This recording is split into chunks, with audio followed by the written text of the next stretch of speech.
What's shaking, my friends? My name is Shay. Welcome back to my channel. Today we're going to do the last book haul of the year because I think that I have finally hauled the last books of 2022. So let's just hop right into it. There are not that many books to show. I think I did fairly okay, but we'll see. So the first book that I brought, if you don't know, if you want to go back and watch my book consumerism video from last month, I talked about the author that posted that she may not be able to write in the fantasy space anymore because her books didn't sell that well, and I was very sad because I liked her debut novel, and then I immediately went and purchased her book, and that's going to be The Blood Trials by Annie Davenport. I read it earlier this year, and I really enjoyed this. If you like sci fantasy, I liked the main character. A lot of people found her annoying, but I didn't. It is brutal. It does look like a YA cover, but it is not. It is her revenge story. It has a kind of a school-ish training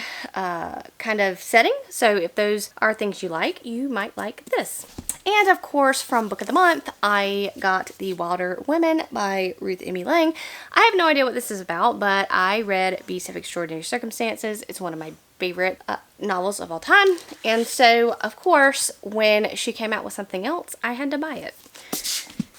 One of my most anticipated fantasy releases in 2022 is Empire of Exiles by Erin M. Evans. So I brought a copy, and I haven't gotten around to it quite yet, but I've heard nothing but fantastic things about this one. I don't know much about what it's about. It says a scribe, a mage, an archivist, and an investigator. 4 unlikely heroes, a secret threatening an empire. So sounds to me like there may be a found family in here. Alright, a sequel that I've been highly anticipating is going to be Bloodmarked by Tracy Dion, which is book 2 in the Legendborn cycle. And if you don't know about Legendborn, you should. I have not gotten to this yet, and I feel that that's a shame, but I hope to get to it soon. Then I went ahead and purchased Full Flight by Ashley Schumacher. This is a book that I read earlier in 2022. Her previous book, Amelia Unabridged, is one of my favorite books of all time, and this book right here also really hit me in the feels. I didn't quite give it 5 stars because I didn't connect with the characters as much, but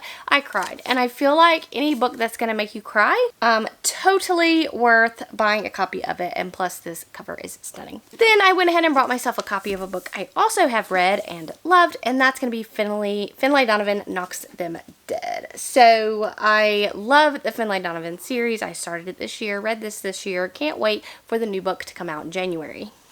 Another book that's a companion novel to also one of my 5-star reads is going to be Ocean's Echo by Everina Maxwell. Now, I've heard a lot of buzz about this book, that it's not as romance heavy as the first one is, and I'm completely fine with that because I want to get more into sci-fi, and I've really been enjoying sci-fi some lately, so I'm excited to dive into this one. Another Book of the Month pick that I chose is All the Dangerous Things by Stacey Willingham, and I'm very excited. It has to do with a mother who loses her child, and she becomes obsessed trying to figure out kind of what happened to her child that disappeared in the middle of the night. So it sounds very wonderful. I still have to read A Flicker in the Dark by this author, but I'm hoping to read both of those in 2023. And of course, the book of the month for BOTM is going to be Tomorrow and Tomorrow and Tomorrow by Gabrielle Zevin. And of course, I got this as my free pick, and I don't know much about it, but I'm intrigued. So maybe I'll read it sometime soon.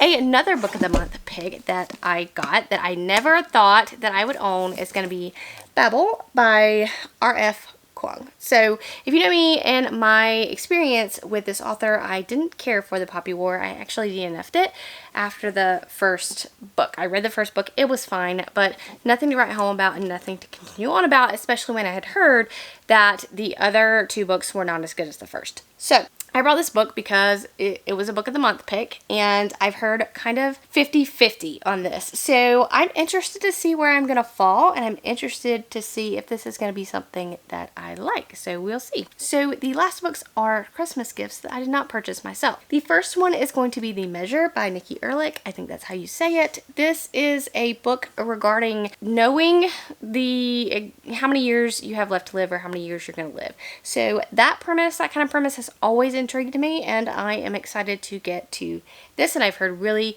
great things. It came from one of my friends for my book club, but Amazon left out the tag, I believe, and so I can't tell you exactly who gave it to me. The next book, because I've wanted to get more into some horror, and that's going to be Near the Bone by Christina Henry, and my friend Stephanie over at book club kindly gave me this. A woman trapped on a mountain attempts to survive more than one kind of monster in a dread and horror novel. Fantastic. Sounds right up my alley. The next one that I got is going to be from my friend Laura, and that's going to be A Big Ship at the Edge of the Universe. Again, I've been wanting to get into more sci-fi. I'm super excited to have this. This has been on my wish list for a very long time. So, a washed up treasure hunter, a hotshot racer, and a deadly secret society. I don't know about y'all, but that's all I need to know, and can't wait to start this trilogy, I think. The next book comes from my very good friend again, and that's going to be The Dead Romantics by Ashley Poston. And let me just tell you something, the flop on this book is like something out of this world. I love it. And so this is like a paranormal romance. Romance is dead, but this isn't what she had in mind. So that's exciting. I'm ready. I'm ready for it. I've heard really good things. The next book is a book that some of you may be surprised to see on my list, and that's going to be The Paper Menagerie by Ken Liu. So this is a book of short stories. If you followed my channel for any length of time, you know that I don't really care for short stories. However, I've heard so many good things about this particular short story collection that I was like, well, maybe I'll like this one. So I wanted to try it out to give the short stories another chance. And so I'm excited. And I got this from my friend Stephanie.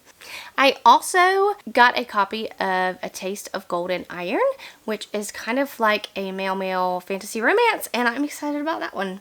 And that's going to be it. That's going to be all the books that I own now in 2022, and I'm looking so much forward to reading these in 2023. I'm looking forward to all the 2023 content I can do with reading these books. So I guess I will see you guys later. I will try not to buy any more books by the end of the year, but I can't make any promises.